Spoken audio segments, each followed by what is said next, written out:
কণ্ঠ থেমে গেল, কিন্তু রেখে গেল অগণিত স্মৃতি আর আবেগ।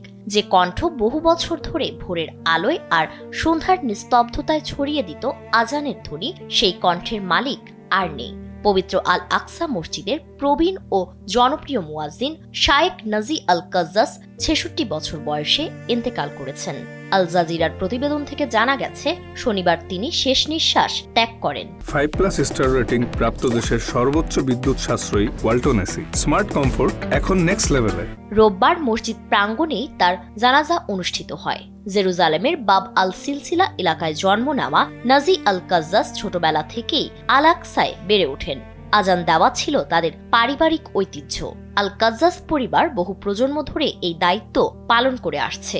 সেই ধারাবাহিকতায় ১৯৭৮ সালে মাত্র ১৮ বছর বয়সেই মুয়াজ্জিন হিসেবে দায়িত্ব নেন তিনি এবং টানা প্রায় ৪৮ বছর এই পবিত্র দায়িত্ব পালন করেন। তার সুমধুর কণ্ঠ শুধু জেরুজালেমেই নয়, দূর দূরান্ত থেকে আসা মুসল্লিদের হৃদয়েও গভীর ছাপ রেখে গেছে।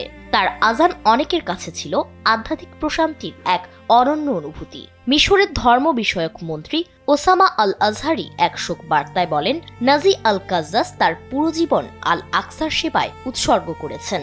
তার কণ্ঠ এই পবিত্র স্থানের পরিচয় ও চেতনার এক জীবন্ত প্রতীক হয়ে থাকবে।